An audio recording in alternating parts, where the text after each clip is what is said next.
In 2038, amid the chaos of World War II, authorities erect a colossal wall in the sky, not to shield humanity, but to conceal a horrifying secret.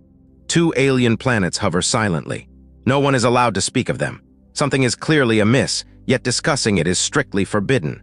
The story begins with an ordinary scene. Office employees stream out of a building as a mechanical, emotionless voice booms from a loudspeaker. It instructs citizens to take their balance pills and avoid unauthorized substances that could endanger their health. Maintaining civic order, it claims, will speed society's recovery from disorder. Among the crowd, a reflective woman finds a vacant bench and sits, taking in the surroundings. She flips through her copy of Sylvia Plath's book, erasing the words "black shoes." Her attention then drifts to a curious detail. Everyone nearby except her wears uniform black-heeled shoes. Later, while riding in a taxi, she spots another man with the same footwear. Upon reaching her destination, her heel breaks as she steps out. Walking through the streets, she notices the sky darkening ominously.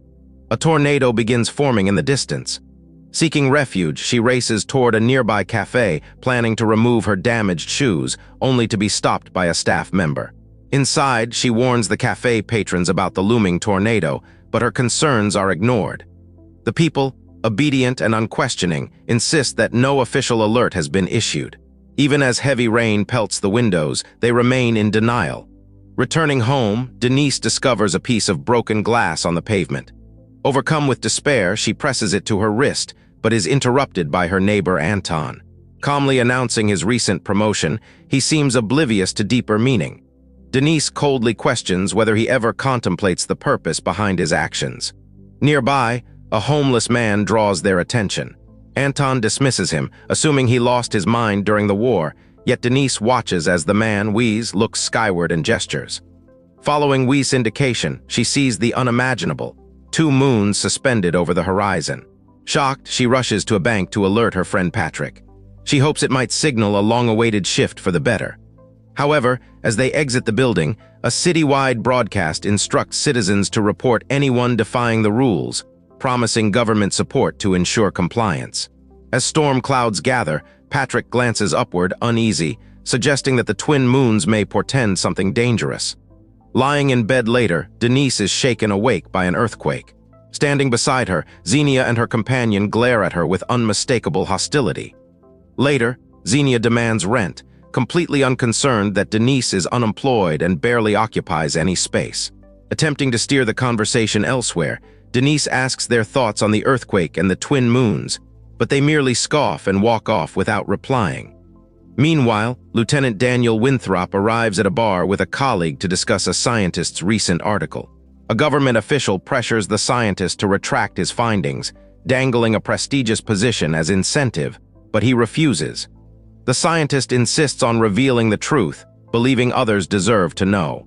Daniel counters, claiming the system embodies order, control, and predictability, and that faith in the government is essential. His rigid words push the scientist to a breaking point. The following morning, Denise and Patrick watch a group of men arriving to help Weiss begin work at a cafe. Curious, Denise approaches to greet and converse. One of the men remarks on Patrick's unusual appearance, prompting Denise to explain that people hesitate to hire him because of how he looks. Despite being skilled, Patrick managed to get a bank job, though his desk was relegated to the basement. Later, Tom confides in Denise that he and Andre are escaping the war. Now in a neutral country, Tom intends to settle there. Andre adds that his father was a soldier, and he is considering a military path himself.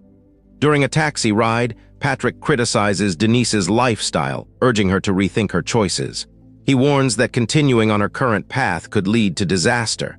At the bar, a group of men chat about their future plans. A young woman joins, venting her frustration over poor service at another cafe. Just then, Denise enters and asks the bartender to turn on the news. Watching the broadcast, she realizes the government is working to convince everyone that the 2 moons are merely an illusion. Denise begins searching for a job, but during an interview, she drifts into reflections on poetry and literature, clearly irritating the interviewer. Her gaze then falls on the woman's simple black pumps, and suddenly everything makes sense. Without warning, a gunshot pierces the air. Denise rushes outside to see a police officer fatally shoot a woman for stealing. No trial, no questions, instant execution. Stunned by the brutality, Denise notices the officer's black shoes, identical to the ones she's been noticing everywhere. Fear surges through her, and she quietly slips away. Later, Denise encounters Tom again, recounting the shooting and the 2 moons that no one seems to acknowledge. Tom reflects calmly, likening the events to the Renaissance, when people first realized Earth wasn't the center of the universe and had to rethink everything. After a moment of silence, Denise asks Tom about the circulating rumors of an impending war. He confirms that it's inevitable. He describes it as a diversion, a tactic to keep people's eyes from the sky, yet he adds that the twin moons could be a positive omen. To him, they signal that it's time for people to awaken and take action. Denise is touched by his optimism and the hope in his words. Meanwhile, the professor strolls through the park. Leaning on a tree, he notices his student Diana, who admits she hasn't been feeling well and has begun taking the balance pills. He warns her against it, but upon seeing her black shoes, he abruptly decides to leave. When Denise arrives home, she encounters Xenia. Xenia bluntly demands that she move out immediately because her boyfriend Kim and a VIP guest, Phoebe, are arriving. Denise pleads for a few extra days until her unemployment benefits arrive, but Xenia refuses to relent. With icy contempt, she reproaches Denise for not following the rules and for avoiding the balance pills like everyone else. After delivering her tirade, Xenia departs to collect Phoebe from the airport. Denise glances at her laptop and sees breaking news. A full-scale war has erupted. At an art exhibition, Xenia proudly displays her latest work and introduces her new friend, philanthropist Phoebe. She invites Adrian to recite one of his newest poems, but before he can start, Bruce and Beat, 2 pranksters dressed as clowns, disrupt the performance with antics. Infuriated, Xenia ejects them from the gallery. Later, Denise confronts her, firmly reminding Xenia that legal eviction requires at least a month's notice. Before Xenia can reply, Zebel, Kim's sister, announces that Kim has just been drafted. Still, nothing changes. Denise has no place to stay, and her belongings have been shoved into a corner of the gallery. Enraged, she throws a bracelet Xenia once gave her to the floor and storms out. With nowhere else to turn, Denise approaches Patrick for help. He hesitates, concerned about protecting his reputation, but eventually agrees under one condition. She must not criticize Bruce or his landlords. At home, as Patrick and Denise watch TV, the ground trembles again. They feel a pang of fear but try to maintain calm. Later, Bruce notices his cola missing and accuses Denise of stealing it. Wounded by the accusation, she hurls a book at him and leaves the house. Homeless once more, she seeks out Tom and shares her frustration. Living under this system and following its rules feels impossible, as if she's endlessly hitting her head against an invisible barrier. Sometime later at the house, Andre recounts that Tom once helped people escape the war. Back then, Tom had a girlfriend, but their differences led to a painful breakup. The experience left a lasting mark on him. Andre can't provide more details but tells Denise that if Tom wishes, he'll explain everything himself. Suddenly, the earthquake strikes again. The house trembles violently, roof tiles crash to the ground, and cracks spread across the walls. Denise is paralyzed with fear. Something is clearly wrong. Earthquakes aren't supposed to happen here. Andre and Wheeze, who has just arrived, try to calm her. Wheeze shares a strange dream he once had right after his father died. It was morning, but the sun never appeared. His father didn't seem to notice and prepared for work as usual, leaving Andre bewildered. Later, Denise wakes to find Tom in the next room clutching his head. Unsure whether to approach, she feigns ignorance and returns to bed. The men turn on the TV and a news report rouses Denise. The broadcast features Davy, a young man terrified of fighting in the war. After a moment, Andre remarks that he is nothing like that boy. He fears nothing, just like his father. Denise eventually discovers that Tom was deeply affected by being evicted, a reality she understands intimately.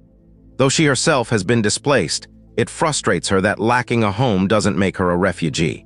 Andre tells her not to defend herself, noting that he too has been constantly uprooted.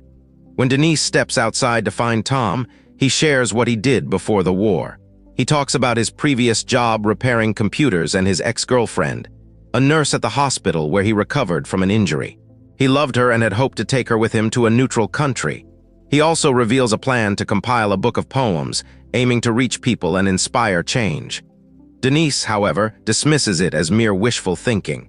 Unsure of where to go next, she leaves.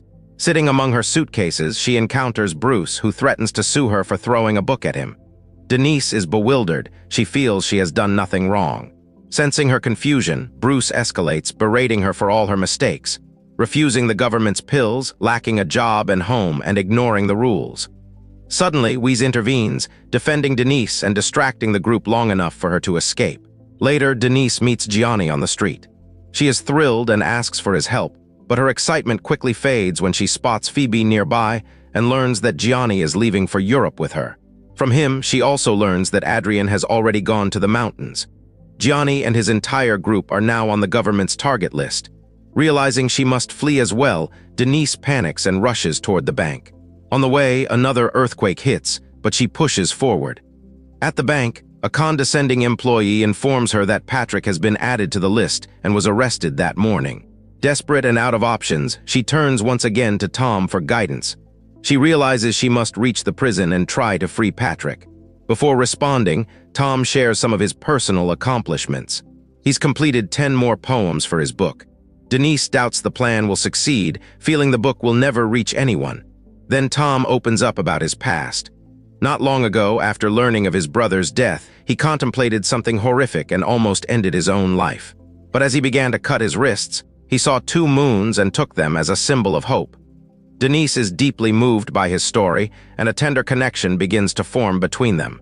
One day, Denise discovers that Andre plans to enlist in the army. Believing he doesn't belong there, she decides to visit the recruitment office. Posing as Xenia, she claims her acquaintance was taken illegally. Andre is disabled, but the plan fails when the officials demand ID, forcing her to leave in haste. Back home, Denise finds a letter from Tom. He explains that he's leaving because he couldn't locate Patrick or help him. Packing her bags, Denise departs immediately. Soon after, she encounters Xenia and complains that Tom abandoned her and that Patrick remains missing. After hearing her story, Xenia suggests returning to the apartment and advises Denise to start adapting to the system. Without much resistance, Denise follows her advice, discards her books, and vows to act normal. In the mountains, a group opposing the authorities has established a camp, and Weeze is among them. Looking skyward, they notice a line forming that rises higher and higher until it blankets the entire sky. Denise tries to conform to the system, spending time with Xenia and her friends at a luxurious mansion. At one of the parties, members of the resistance, including Eduardo, arrive. Xenia recalls Kim and regrets that their relationship failed. When a guest asks about Kim, his sister reveals he died in the army. Xenia pretends not to hear and encourages everyone to continue enjoying themselves. Eduardo joins the discussion, mentioning the strange phenomena in the sky. Some insist on ignoring the topic, so he turns up the music, and everyone except Xenia and Universe starts dancing. The scientist takes a different approach. He invites Phoebe onto the balcony and explains the wall blocking the sky. Phoebe believes it is meant to protect the population, preventing fear. Meanwhile, Tom and Andre hide in the mountains. Andre mentions that he has found Denise, who is at the mansion dancing during a celebration, but Tom insists she not be touched. A radio announcement interrupts, declaring that the sky-covering wall will be completed in a month. While wandering the mansion grounds, Denise encounters Tar, who has decided to leave, weary of living in a fabricated world. That night, Denise dreams of the resistance group, who tell her in her dream that they are hiding in the mountains. When Denise wakes, she finds the group gathered in her room. Adrian explains that they are the ones who refuse to accept the government's lies and are prepared to resist. He invites her to join their mission to reclaim the sky, but Denise declines. She has started working at an IT company, trying to rebuild a normal life. Adrian urges her to consider the offer carefully before departing with his group. Back at the camp, the resistance debates their next move. Spotting military helicopters overhead, one member proposes arming themselves and launching an attack, even offering grenades. Eduardo, however, opposes any violent approach. Shortly after, Denise and Zebel arrive at the camp, bringing supplies for the rebels. Suddenly, they notice Xenia and Phoebe among the group. Panic spreads as the rebels fear exposure, but the girls reassure them.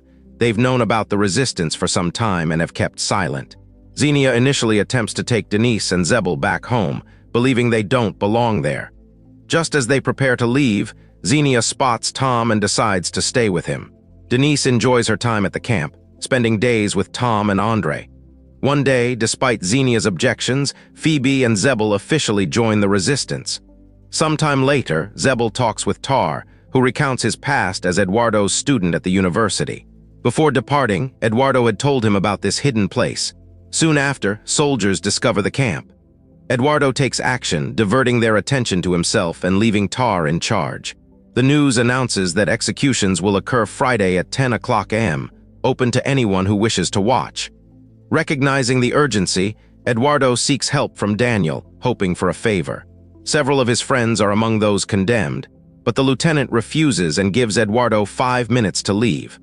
Trusting his friend, Eduardo attempts to comply, but Daniel gives the execution order and has him arrested. At the camp, Denise watches the news in horror. The broadcast reports Eduardo's arrest, crediting Diana Lewis, a rising party figure, with his capture. Denise falls into despair. Soon after, Adrian and Phoebe are also arrested, betrayed by Benjamin, who succumbed to greed. In the mountains, Andre tells Tom and Denise that he has received a draft notice for the army. After sending a letter to his mother, they locate him, and he prepares to serve. A heated argument erupts between Denise and Tom over whether he should go, escalating into a physical fight. Denise, doubting the effectiveness of Tom's artistic efforts, decides to leave in order to survive and regain control of her life. At the bank, Denise attempts to learn Patrick's fate and discovers he has been killed.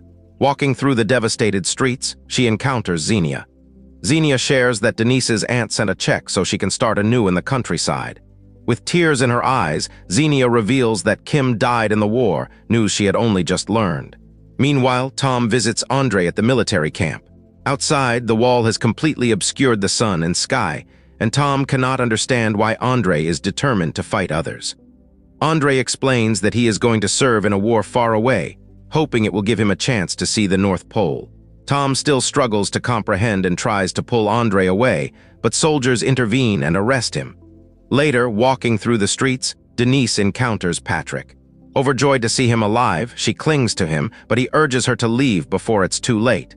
Noticing his black boots, Denise realizes he has given in as well.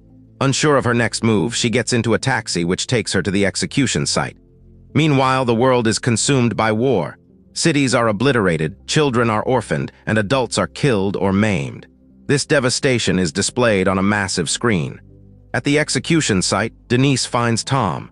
He tells her that his previous book was destroyed and ignored, yet he is determined to write another, still hoping to awaken people's eyes. Soldiers drag him away as Denise cries out, declaring she has lost all hope. Nearby, Eduardo, Adriano, and Phoebe are lined up against the wall, ready to face the firing squad. Just before the execution, rebels intervene, shielding their friends. Daniel calls for backup over the radio but hesitates to fire, caught in the chaos. In the confusion, Weiss notices a woman about to throw a grenade at the group. He grabs it, realizing there is no safe place to dispose of it. Without hesitation, he sacrifices himself to protect the others. The explosion stuns everyone and abruptly cuts the live broadcast of the execution. Overcome with despair, Denise attempts to slit her wrists again, but Tom stops her, pointing toward a control device mounted on the wall. Acting quickly, Denise disables it. Instantly, the wall disappears, the sky clears, and color floods back into the world, revealing a breathtaking sight: 2 moons surrounded by stars. The next morning, Zebul arrives at the rebel camp in a van. Relieved, everyone piles into the vehicle. Not wanting to leave Andre behind, Tom helps him escape, but soldiers capture Tom and drag him away. The rebels, however, remain hopeful, confident that Tom will break free and reunite with them. They drive along a quiet road winding through a blossoming forest, where everything finally appears alive, vibrant, and full of color. Denise leaves the city with them, choosing to resist the system rather than merely survive by conforming.